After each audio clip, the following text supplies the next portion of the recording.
GM, good morning. Welcome to the Milk Road Show, the daily crypto show that will never rug you, unlike today's guest who's been rugged multiple times. I'm your host, Jay Hamilton.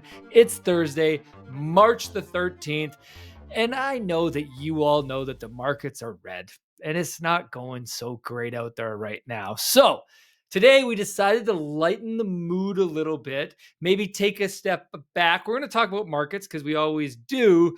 But we're also going to tell some fun stories, zoom out a little bit more, because today's guest, Andrew Lunardi, who is the head of growth at Immutable, one of the leading L2s focused on gaming, big fan of them, been following them for a long time. But he also is the author of a new book called Magic Money that it tells some fantastic stories about crypto and degen and meme coins over the years. And so we're just going to have some fun, cam it up, talk about some of these stories, hopefully, give you guys a little bit of a change of the radio station, so to speak, today. Who listens to the radio anymore? What a terrible joke, Jay. But give you guys a little change of tune from our regular programming this week, where it's just been bear, to just kind of lighten it up, because we all know long-term we're bullish, although Andrew is a bull still. So we're going to hear about his take on that. Before we jump in, I would love to meet you guys in person. Do you guys want to meet me in person? Well, if you do, come to Consensus in Toronto, May 14th to 16th. You can get $350 off your ticket with our discount in the show notes. Click the link, buy your ticket. Would love to see you there. I'll be speaking on stage as well as doing some live interviews. Today's episode is brought to you by Definitive, advanced trading on every chain. It's also brought to you by Coinshift, powering top crypto treasuries with their yield-bearing stablecoin CSUSDL. Without further ado, Andrew, welcome to the Milk Road Show. Thank you for having me. Very excited to be here. Yeah, really excited to have you, my man. Okay, we're going to have a little bit more fun in today's episode. But before we get to the fun part, just because you came on in a week where we have one question that we're asking everybody, which is, are you a bull or are you a bear right now? So I am a bull. It is the $1 million question. Bull is still my base case for this market at the moment, and so I might just quickly run through like my thesis as to why we're a bull. I'll present a slight counter narrative on the bear, but I think things are slated, particularly in the second half of the year, for a substantial kind of rebound in prices. Maybe just to start, I think there's some idiosyncratic things that are going into in crypto at the moment that the market probably hasn't quite priced in. I think the first is the regulatory certainty that we're about to get from the Trump administration. Now we saw a rebound with Trump coming in, but I don't think that is being priced in 100%. Now, what we can expect probably in the next 3 to 6 months from the Trump administration is that we're going to get very clear regulatory clarity on what it means to have a compliant token. Now, I think this is going to unlock a lot of investment in the space, particularly on the institutional side, but I think it's also going to unlock utility tokens. Now, one of the big issues that I've seen personally and what we've seen in market is that projects have been very hesitant to actually give utility, typically in the form of like revenue sharing for their tokens. I think that it has in part fueled like meme coins as well, because meme coins, for whatever reason, are fine from a regulatory perspective, at least like in Australia and generally in the US. So I think we'll start seeing that, and then I think the risk kind of premium that's attached to crypto will actually reduce.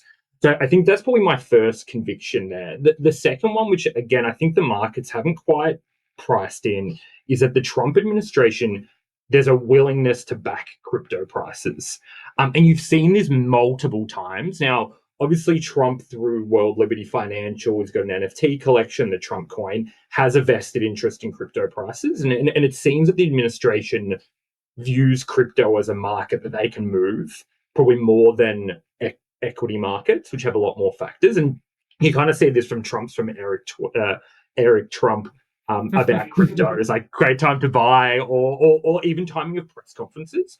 So I think as an investor, I have confidence that they will be trying actively to support crypto prices. I think the third part is like meme coins are dying, and I know a lot of people point to this as like a bear market indicator. I actually think this is really bullish, and for most people who are probably around when Trump coin was released, we saw Trump coin go up massively, Solana go up, but then all altcoins essentially falling. which said to me that there was a little bit of extra liquidity, but there was a rotation across coins. And with kind of meme coins activity going down, which I think will largely extractive to the industry, I think we'll see that reallocating across to the altcoins. So hopefully it'll be good for our alt portfolio. And then probably zooming outside of, I think, crypto specifically is looking at macro. And my kind of firm belief is that all roads are leading to QE in the second half of the year. Kind of my rationale for that is I think the Trump administration actually has got the right steer on what they're trying to focus on, which is long-term treasury yields. I think again, that's something they feel like they can control, and it's probably the right decision for the country. Now, their main levers at the moment are Doge, and then also tariffs, which has caused probably the most consternation in the market. Now, tariffs probably not great from a global growth perspective, but good from a revenue perspective for the US. And then Doge, there's been so much pushback on Doge, which is probably to be expected any time that you cut government spending. And probably tactically, they've started with like US aid, or it's not going to US citizens. But if you have conviction that Doge will be effective, and then the tariffs can raise some revenue, I think we'll get the US budget into a better spot, and we'll start seeing those long-term yields decline. Simultaneously, I think with some market turmoil, we're more likely to see the Fed step in sometime soon. And probably just the final point as well is I think we're in a unique position where we've got a lot of institutional capital inflows. And so we've got the ETFs. There's going to be more ETFs. I think that's opening up in the market. So I think that should be a good support for prices. So I think that's kind of my base case for the bull for the second half of the year. Probably where you get into bear territory is just that impact of tariffs. Like the worst case scenario is we have escalatory tariffs across the world, global growth decreases simultaneously, inflation goes up, and if we have stagflation, we're going to be in a difficult perspective. I think in the short to medium term, we're going to be very macro dependent, so it's hard to predict. But I'm still buying. I'm still a bull. Fully agree with your bull thesis. I think, as you said, it's the short term that is uncertain right now. The length of that short term is uncertain, right? It's very clear that we have never had the regulatory tailwinds, the government support, the setup for institutions to come in, for banks to start to use crypto, like all these things. If you had told me that we would have all these things this early in 2025 or be lined up to have a lot of these things quite soon, I would have said, hey, we're like bull mania, right? But the macro side is really holding us back. And it's very difficult to predict the macro side, particularly when you look at the length of how long these macro conditions will last. Could be a few months, could be longer. If you guys go back and if you haven't listened to the episodes already this week, you can listen to Mondays was a 9 to 12 month bear case with Michael Nadu. Tuesday was a 3 to 4 month macro bear case with Felix from Blockworks. And then yesterday, Wednesday, was a short term, I would say a bull case with a very short bear run from Kyle on our team at Milk Road. So a lot of what you're saying is definitely in line with what we're hearing, what we're seeing right now. You mentioned meme coins being a great indicator for cycles and market conditions. Unpack that a little bit more for us, because I know that in writing your book, you did a lot of research particularly on the history of crypto and the major events that have happened and what has impacted markets the most and what has led to these like big swings in either direction. So can you break down, sort of maybe give us that story of like the rise and the fall of meme coins and how that can be used as a proxy for market conditions? And then maybe we can look at where we are today. Yeah, I think like meme coins are so fascinating because I think it's probably the purest manifestation of animal spirits in markets. And I know it's a term that we use Hey, wait, traditionally. Explain animal spirits. Yes, yeah. Explain that. I think it's probably I think this was the first year economics back when I was doing the economics degree. This is from John Maynard Keynes, who talked about like animal spirits as like that kind of intangible emotional element that drives markets, and that kind of drives the peaks and the troughs in markets. When animal spirits are high, you're buying everything. When you're in a bear, you're selling everything there. And I think like now with like meme coins, we're able to distill that kind of almost so perfectly in one thing. And I kind of use it as a major proxy for markets, as you mentioned. So if we go back to kind of the incarnation of meme coins, what's super fascinating is if we rewind right back to 2010, so just in the very very early days of cryptocurrency, there's quite a famous post on one of the Bitcoin forums, and it was talking about how, once Bitcoin's successful, we're going to have all of these successor coins, and a lot of these coins actually came to be. They talked about Gitcoin. Titcoin was one, and I think it's still out there as well. Shitcoin, etc.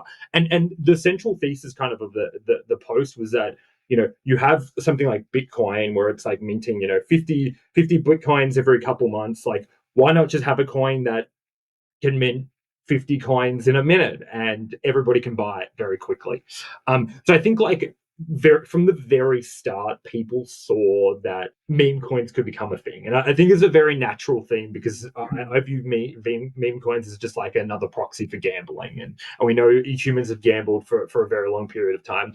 And kind of fast forwarding a few years, we have the creation of Dogecoin. Now, Dogecoin was literally created as a joke. It was a satire of these altcoins that had been created with kind of no utility. And Dogecoin found popularity within Reddit as kind of like a tipping coin. It had some really wholesome stories about sending the bobsled team, the Jamaican bobsled team, to one of the Olympics. A lot of great, really support What? from the Dogecoin. Wait, that happened? Yeah.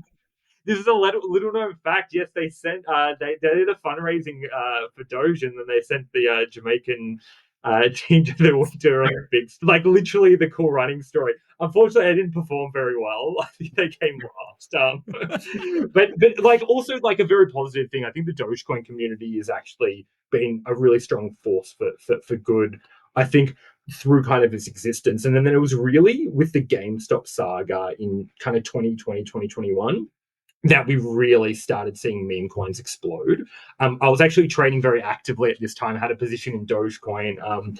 Liquidated myself way too early before the big run. But I think like if you take that perspective of like at the time when you had very loose monetary conditions, people wanted to speculate on something, and GameStop became that meme share.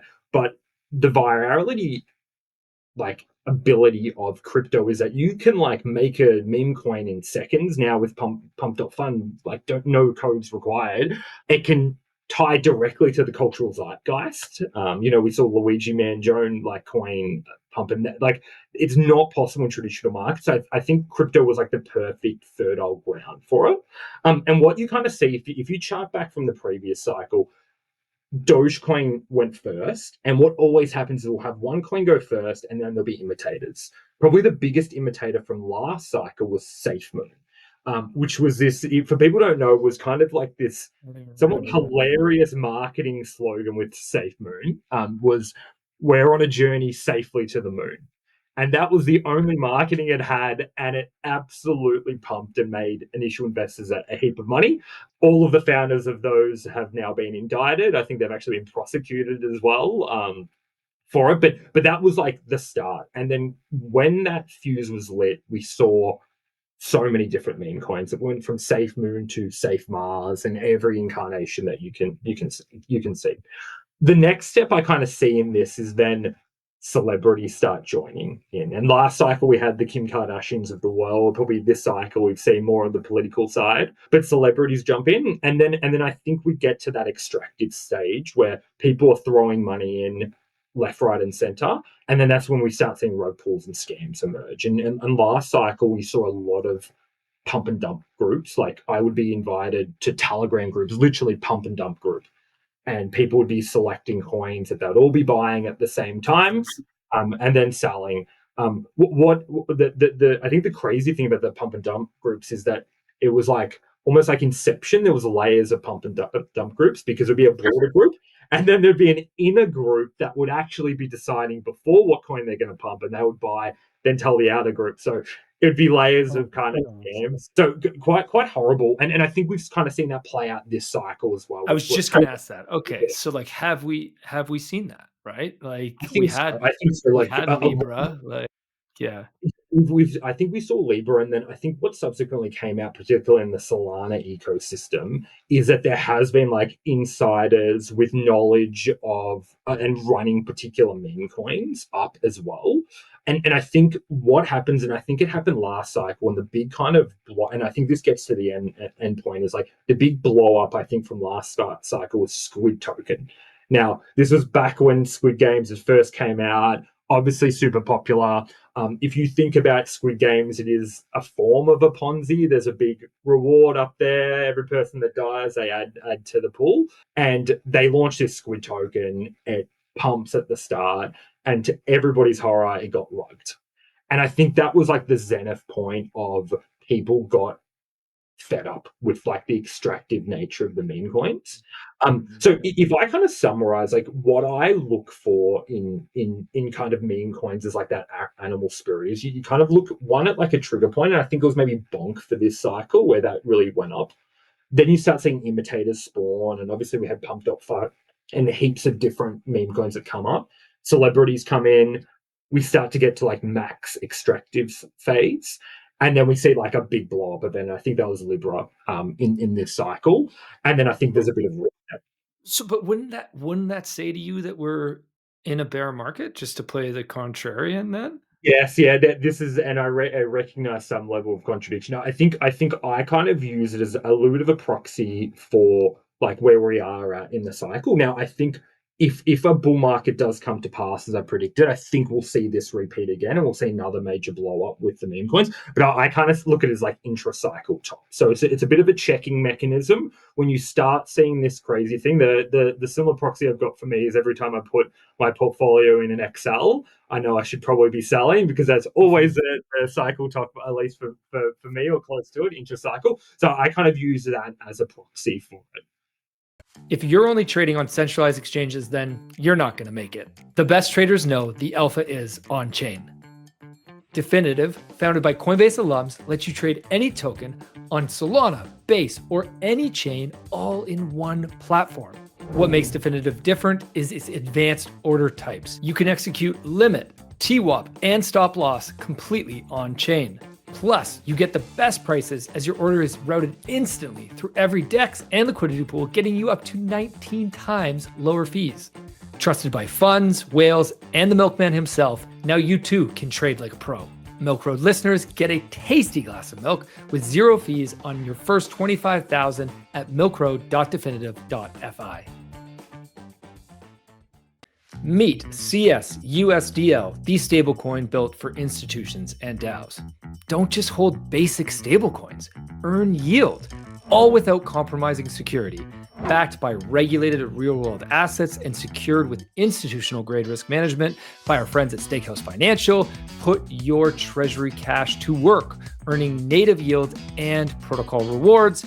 Built by the team behind Coinshift, which is trusted to manage over $1 billion in business treasuries on-chain, including Aave, Gitcoin, and hundreds of leading institutions, CYCSUSDL is gaining traction at milkroad.com/Coinshift. Okay. So even though you're bullish for this cycle, when you look at what's happened with meme coins over the past few months, it does sort of indicate to you high animal spirits, high gambling, feels very toppy. It's a real top signal. You're saying local cycle top, not the like it's not the end cycle top. You still think we have further to go from here. Okay. Tell us a little bit about let's keep going with the stories. I don't want to talk about markets anymore. I need a break.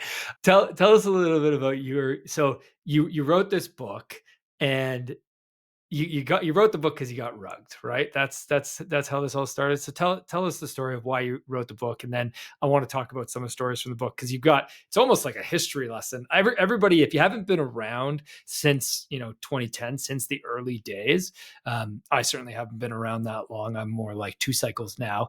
But if you haven't been around that long, like go back and read this book, because it's just it's great stories of some of the original why we are really here, right? Which is so important to remember in times like this when we're all just upset with ourselves for how rich we could have been a few weeks ago. Exactly right, and funnily enough, the original title of the book was right, but I did Okay. change it, and I guess it starts like that. The book kind of starts like the introduction is a story about me from the previous cycle. So back in 2021, I'm based in Melbourne, Australia, and we had the dubious honor of being the most locked down city in the world. I don't even remember what number lockdown it was.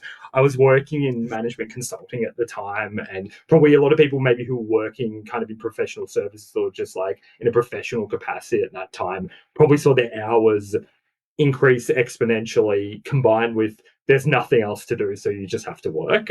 So it wasn't a very fun time, and I remember it was probably about 1 a.m. at night on a Wednesday, and I just clocked off work, and probably like a lot of people were trading meme coins. Now, back in 2021, it was a different world because it was Binance Smart Chain that really had all of the meme coin activity. We didn't have a pump.fun at that time. What we had was PooCoin. So the PooCoin was this website. I know it's so ridiculous. You go on PooCoin and you'll see like new coins listing. So I'm tired. I see this Morty coin pop up, and I was like, big fan of Rick and Morty. I'm like, here we go. So I put $5,000 into the Morty coin. It immediately starts going up. I think it was up about 8x in 15 minutes. I was already working out what car I was going to buy. I had a 25-year-old Toyota Corolla at the time. I'm like, Teslas are looking good. Maybe I'll get a Lambo. And probably like a lot of people, gets rocked. So I evaporate $5,000 just in an instant. Try to like go to bed thinking how I'm going to tell my girlfriend that I've lost $5,000 on a Morty coin. But that's kind of like that was really actually the genesis and motivation for the book, because for people that into crypto, that might not be a crazy story. And some people would be like, "Oh, I've lost well more than $5,000. That's actually a small amount." And it's like it is such a crazy world. So like a large part of it was to try to articulate that for both people who are in crypto and they want to have a laugh at people like me, or who want to learn more about the industry. But it really kind of evolved, because if you look at a lot of the other crypto literature, it tends to be quite negative on the industry. And there are very negative impacts, like negative things in the industry. And we've kind of talked about that in the road pulls. But there's also really positive things as well. And I thought the best way to tell that was just through a series of stories that are interconnected. And like each chapter normally has like some hook. Like when I talk about the history of the NFTs, people don't really want to hear too much about all the technical details. But what they like to hear is like, and the chapter's framed around Ether Rocks, which people remember was just literally a JPEG of a really bad JPEG of a rock that sold for like $5 million, which is just absolutely ridiculous. But it's a good illustration of like some of the craziness in the markets, but also a good way to get people introduced to NFTs and actually see where some of the utility for them are. Let me bring up, if you guys don't remember Ether Rock. This is bringing up on screen. This is an Ether Rock. It is literally a digital illustration of a rock. And you can look on Twitter and see the Ether Rocks and see their current price. Current floor for Ether Rocks is $350,000, folks. Remarkable. These Ether, I've never really got. I mean, collectibles, one of one, rarity. That's really what this is all about. But okay, so let's tell some of the, maybe let's not tell more rug and hacky stories. Let's tell some of the good stories. What are some of the good things that have happened in crypto since 2010 that you told in your book? My favorite story was Constitution DAO, and this was kind of the hook for the chapter to talk about DAOs more generally. So maybe I'll kind of run through the story, and I was very privileged to be able to interview the team and get a lot of inside information on what happened. So even people who are aware of Constitution DAO, there's actually so much that happened behind the scenes, which is really fascinating. But starting with Constitution DAO, what happened? It was a Graham Novak. He'd seen online that they were going to do an auction for the US Constitution. I think there's about 11 original copies there. And kind of what transpired was quite extraordinary, because in the space of 2 weeks, Graham Novak was able, with a few friends and then the help of like a small group of internet strangers, do the biggest crowdfunding in history. and they raised $47 million in 2 weeks. And it was really, yeah, it was crazy. And it was really just off the back of a Nicolas Cage meme. And it shows like the power of, I guess, memes in crypto, national treasure meme. And so So let's be clear. So this group came together to buy a physical copy of the US Constitution. There's only 11 of them. They're worth, really, it's difficult. This is not a liquid market or anything like that. So I don't know exactly what the floor is, but they're worth, tens of millions of dollars, rare piece of history. And a bunch of people said, okay, let's try to buy it. They raised 47 million. Okay, what happens? Yeah, and it was kind of quite like extraordinary because you see like so they start doing this crowdfunding and you have people donating and like I'm Australian and have a particular affinity towards the US Constitution, but I found the messages moving. Like it was like people who were like, I'm I've emigrated across, I've just become a US citizen, and like this means the world to me that I can own a piece of our history. And it really, I think, was such a powerful illustration of, I think, the power of crypto to actually bring people together in a way that would have been completely impossible. Because the intention of the DAO was you would buy into the DAO and then you would have governance rights over what they did with the US Constitution if they bought it. So, and a lot of the ideas they had was that it was going to go on like a roadshow around the US and be featured in places and country towns that like wouldn't normally get to see that piece of history. And it is, I just think it's one thing that when you see your portfolio down, you get a bit down about crypto. I think it's like such a beautiful story. Unfortunately, the story didn't have a great ending because they raised the 47 million and then they went to a Sotheby's auction. You can actually watch the auction online. It's actually quite fascinating because you'll see the bids coming through. So the team was prepared. They bid into the auction, and then a private bidder won. And there was a bit of conjecture. It's like who won the auction? Who won? And what transpired was actually Ken Griffith. So he's CEO of a hedge fund, Citadel. If you've seen Dumb Money, the movie, he's actually the antagonist of that movie. And I think maybe actually became a little bit of a commentary on some issues in the US where you have a bunch of people that is trying to buy like historical artifact for like the public good, and then a billionaire kind of swoops in.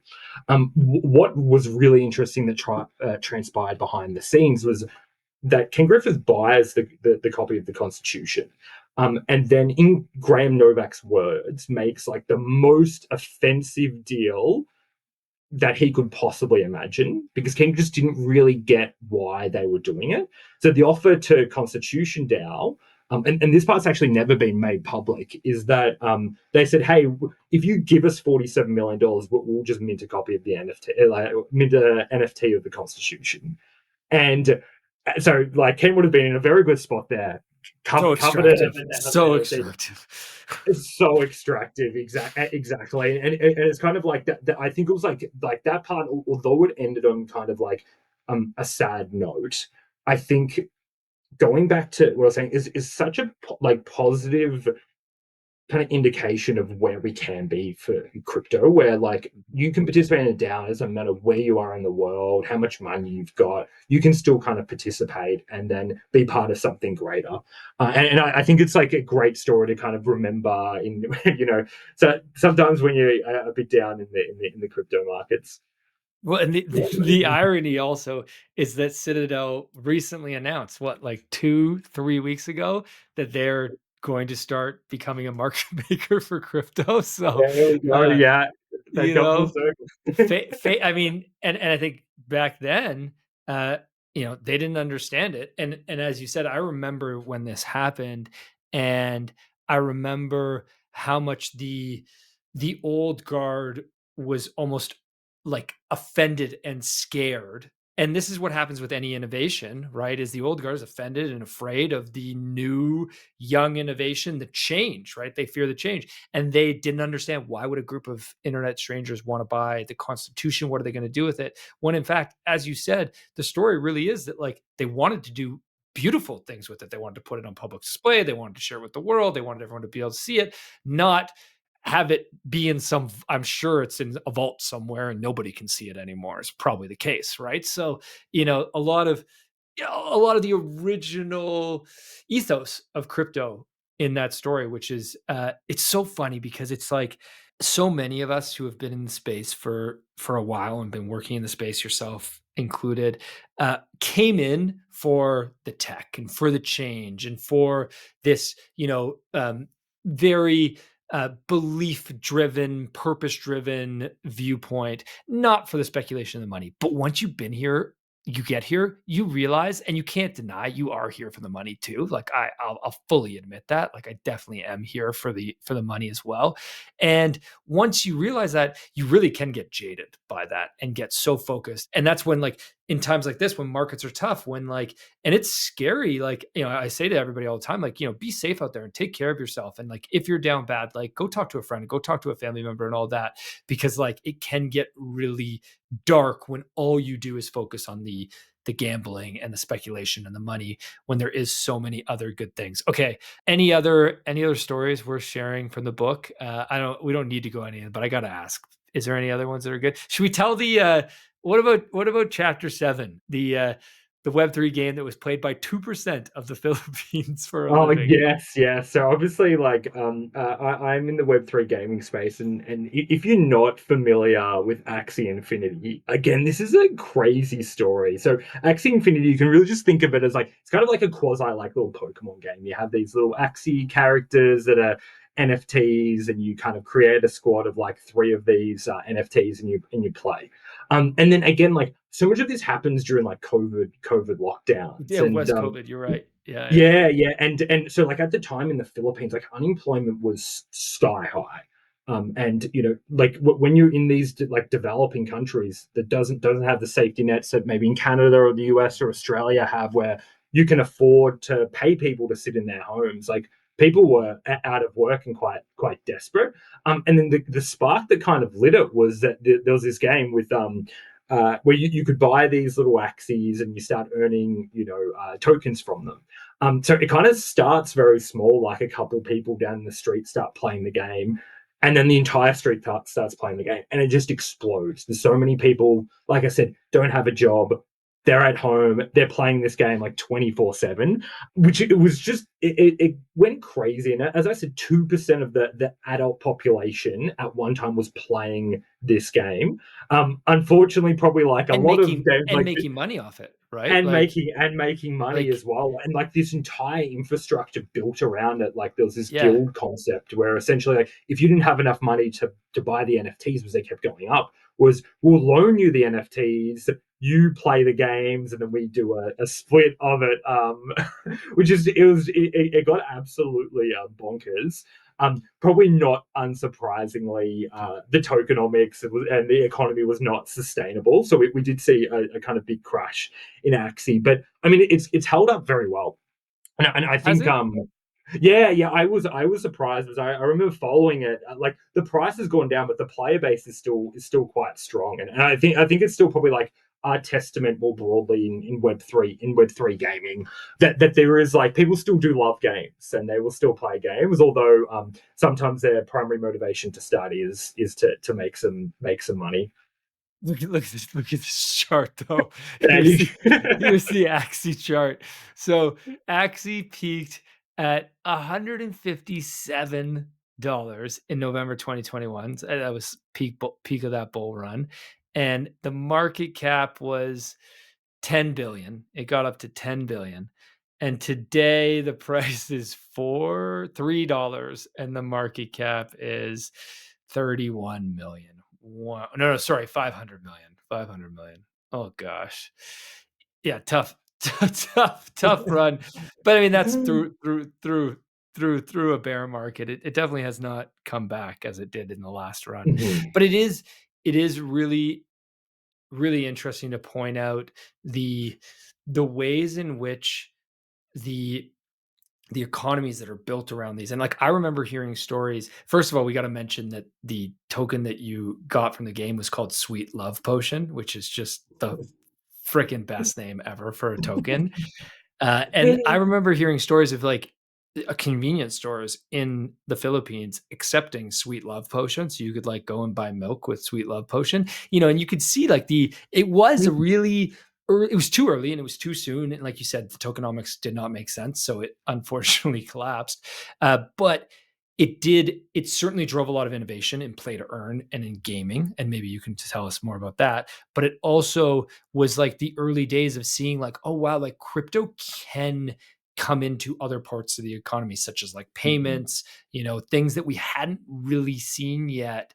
And we started to see it taking place, which is, it's powerful to see.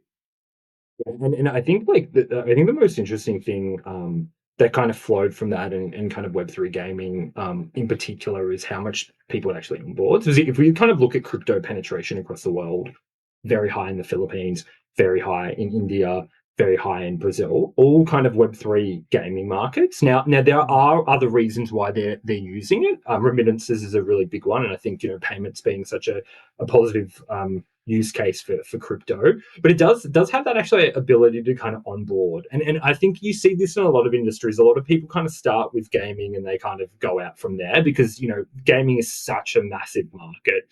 As well, and particularly for developing countries where it tends to be mobile first, that it tends to be a very good entry point for them.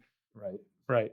Okay, I don't want to talk. We're going to kind of skip the gaming conversation on this show. I think you and I both believe very strongly, very bullish on gaming and crypto long term. It feels like a when, not an if. I keep thinking it's going to happen soon. I got so pumped when Off the Grid was doing so well last year, or Prime was doing so well. And I'm not the only one. A lot of people in the space really, really, really hype on gaming. It just makes so much sense. But just while we're on it, what's your take on gaming right now? What are you seeing from behind the scenes over at Immutable? Like, is that another proxy for the fact that we're in a bear market? Is gaming down bad? Like everything's down bad right now? Look, like the GameFi sector has not been performing. I think I was just looking last month was one of the worst performing sectors. There, like briefly, I think one of the big issues that's kind of ran that a lot of these gaming tokens have ran into is I think there's such actually fundamental demand for properly designed gaming tokens. Because if you think about like World of Warcraft, for example, like they've got a token. It's not an ERC20. Right. They've got it's an in-game character. There's organic fundamental demand for that token, and it maps perfectly one-to-one with crypto, which is kind of the core reason why I got into Web3 gaming. I think what has happened to a lot of gaming projects is there's always a battle for funding, and that is just like the reality of like 90% of games are going to fail. Both, and a lot of them just never even get to live operations. It's very expensive to make a game, and I think where some games have kind of like not hit the mark is that they focus on that token as more of a fundraising vehicle and not really thought critically about how does that token fit within our game ecosystem, and how do I design a token that as the number of players go up, it's like either goes up or retains value. And I think that's been a really core issue in the gaming space. I think on the positive side, I think the market is kind of waking up to this now, and what we've seen some like very good examples of games launching on Immutable. I think Space Nation just launched their token yesterday. We've got Raven Quest, one of the largest games, launching in a couple of weeks, where they thought about this very thoughtfully. And I think that's probably the case going forward, that we've seen a bit of a reset, and going forward that games will have to be a lot more thoughtful because the market will punish them if not. Tough time to be launching a token. Jeez. Very tough. I mean, that's not on them, right? Like you can't plan the market conditions.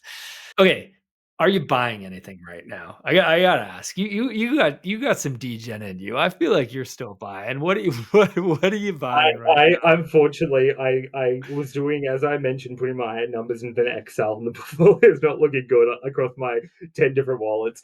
I think look, I'm probably in the DCAing mode at the moment. I'm mainly focused on BTC. I'm still kind of bullish on Solana as well, notwithstanding the meme coins. But maybe going back to my bull case thesis, I think when I was talking about the Trump administration backing coins, I think US coins are one he's going to be particularly focused on, and then utility ones as well. So I'm very bullish on kind of the Aves and unis of the world because, but both with that nexus with the US, the lawsuits dropping, but also like I think they're making money as well. So I think you'll start seeing that flow to end users. So those are the main ones I'm focused on at the moment. On our episode that comes out on Saturday, we talk about Aave and Aave's buyback program that they just announced. They're buying like $1 million US in tokens a week right now. Like their buyback program is no joke. And like you think about the buying pressure that puts right on a token. Like it's no wonder Aave it's one of the few tokens that is like holding up decently well right now. And yeah, I completely agree. Isn't it nice to get this shift from pumpamentals to fundamentals? Like it feels, yes. It feels so nice. I know, so good. Yeah, it's perfect. We need it so bad, even though we'll still have lots of animal spirits. Andrew, it's been a pleasure to have you on the show today. Everybody listening in, we're going to throw a link to Andrew's book in the show notes if you want to have a great read. As you can tell by Andrew, it's both serious and humorous all at the same time, so you can have some fun and get a bit of a history lesson on crypto. Or if you want to buy a family member a book, I don't know if would you recommend this for people who don't know crypto? I guess it's a fun way to learn crypto. Yeah, but isn't it like it's a scary way to learn crypto, isn't it? Like I don't want everyone to know about the bad stuff. Funnily enough, the most positive feedback I've got is from people whose partners have read the book. Because they're like, I actually understand what crypto's about now. So yeah, it's quite interesting, and I think my mom now finally knows what I do for work, which is positive. Okay, I might have to get my wife a coffee. Andrew, thanks so much for joining us today. Everybody listening in, appreciate you as always. Thanks so much for listening. We'll see you guys again tomorrow, same time, same place. Have a wicked awesome day. As always, if you liked today's episode, please hit subscribe and make sure you follow us so you don't miss out on the next one. There's also a link in the description to our free 5-minute daily newsletter where we simplify crypto for you while making you laugh. And if you're willing to step up your crypto investing game, we're going to also leave a link for Milk Road Pro. You get access to our portfolio where you can see exactly what we are buying. This is your number one resource to help you invest successfully in crypto. One final note, this show is for educational purposes only, and nothing we say is financial advice. Investing in crypto or any asset is risky, and you should never invest more than you can afford to lose. Thanks so much for listening in, my friends. Have a wicked awesome day.